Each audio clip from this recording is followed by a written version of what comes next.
नमस्कार, मैं पिंकी सहगल। आप देख रहे हैं पीपल भारत। बीते लंबे वक्त से जारी इजराइल हमास युद्ध की गूंज दुनिया भर में सुनाई दे रही है। दोनों ओर से लगातार जारी हमले में अब तक ना जाने कितने लोगों की जान जा चुकी है। ये युद्ध कब रुकेगा, इसके बारे में फिलहाल कुछ भी कहा नहीं जा सकता। लेकिन इसी बीच इजराइल हमास जंग के संघर्ष विराम पर संयुक्त राष्ट्र महासभा में मसौदा प्रस्ताव लाया गया और इस पर मतदान हुआ।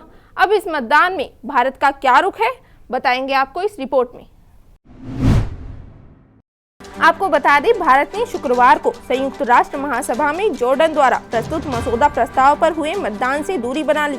मीडिया रिपोर्ट से मिली जानकारी के मुताबिक इस प्रस्ताव का मकसद गाजा में तत्काल टिकाऊ और निरंतर मानवीय संघर्ष विराम का आह्वान करना था, लेकिन इसमें आतंकी कृत्य को अंजाम देने वाले समूह हमास का कोई उल्लेख नहीं किया गया था।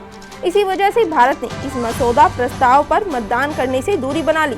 बता दें, मसौदा प्रस्ताव में गाजा पट्टी में निर्बाध मानवीय पहुंच का भी आह्वान किया गया था और इसे बांग्लादेश, मालदीव, पाकिस्तान, रूस और दक्षिण अफ्रीका समेत 40 से ज्यादा देशों का समर्थन मिला।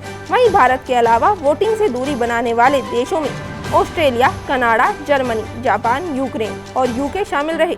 मीडिया रिपोर्ट्स की माने तो नागरिकों की सुरक्षा, कानूनी और मानवीय दायित्वों को कायम रखने के शीर्षक वाले प्रस्ताव के पक्ष में 120 वोट, विपक्ष में 14 वोट और अनुपस्थितों की संख्या 45 रही और भारत भी उन देशों में शामिल था जिन्होंने इस प्रस्ताव पर मतदान में हिस्सा नहीं लिया।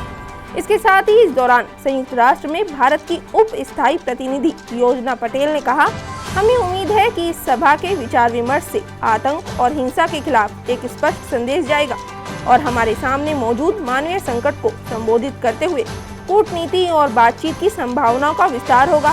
7 अक्टूबर को इजराइल में आतंकवादी हमले चौंकाने वाले थे और निंदा के लायक थे।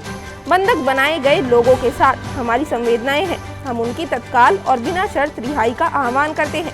भारत ने गाजा में हो रही मौतों पर चिंता जताते हुए आगे कहा, गाजा में जारी संघर्ष के दौरान हो रही मौतें एक चिंता का विषय है। नागरिकों, खासकर महिलाओं और बच्चों को अपनी जान देकर इसकी कीमत चुकानी पड़ रही है। हम अंतर्राष्ट्रीय समुदाय के तनाव कम करने के प्रयासों और गाजा के लोगों को मानवीय सहायता प्रदान करने का स्वागत करते हैं।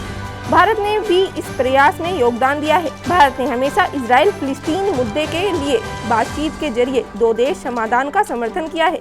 हमें उम्मीद है कि इस महासभा के विचार विमर्श से आतंक और हिंसा के खिलाफ एक स्पष्ट संदेश जाएगा और कूटनीति और बातचीत की संभावना का विस्तार होगा।